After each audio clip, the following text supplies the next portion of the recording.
All right. We are live. Real Life Lounge episode 17.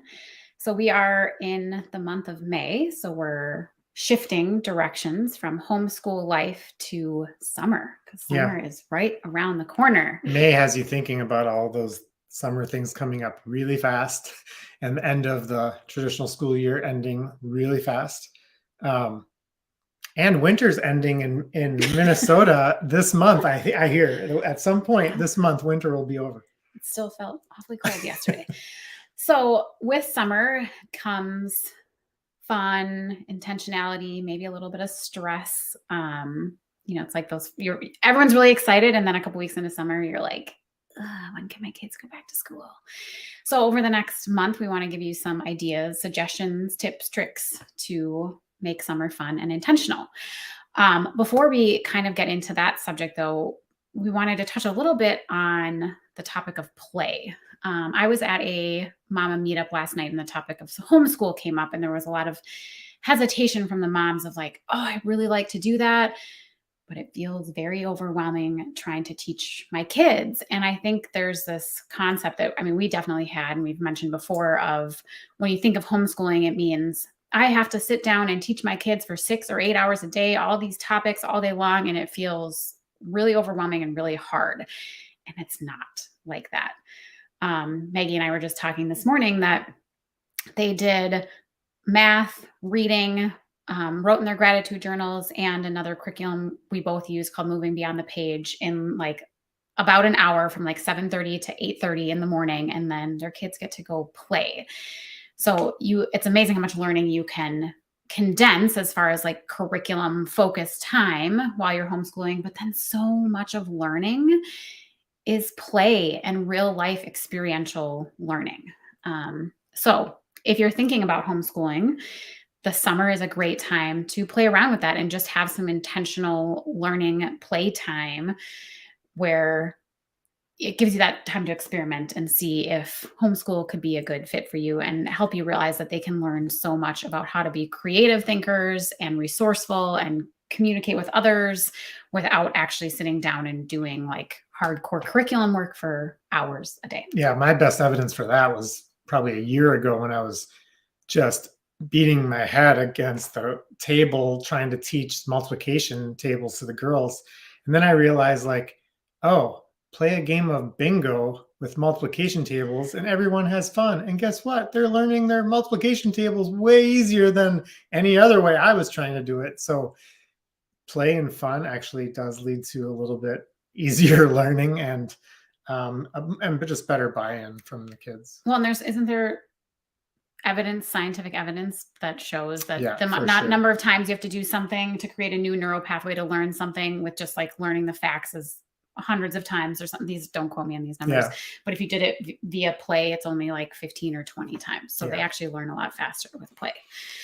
So with summer pending, intentionality is huge. I think the days can just run together if you don't have any intention or plan. So there are lots of ways of doing this. I'm going to do a quick plug for our Best Summer Ever guide.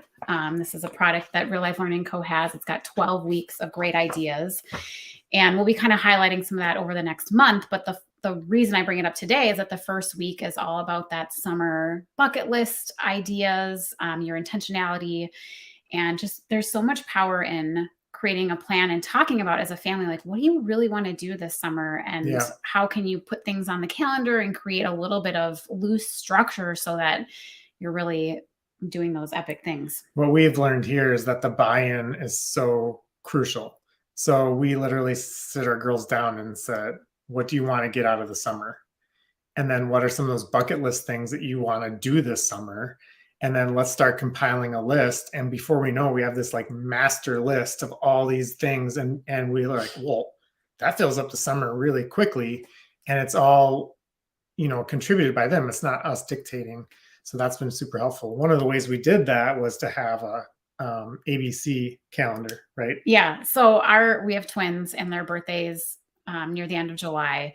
So this is probably like the third year we've done it. We do an alphabet countdown to their birthdays, and you wouldn't have to do this For a birthday. I realize when you have multiple age kids, it gets to be a little harder, but we literally already have it up for this year, and we count backwards from Z to A, if that's counting, spelling, whatever you would say. We go backwards so that their birthday is A. So it's awesome day and they get to pick what they do on their birthday. But each day we try to do something with that alphabet letter, and it's great regardless of how old your kids are, because when they're really little, then you're learning the alphabet, right? Like actually how to make the letters and what starts with that letter and the sound of that letter.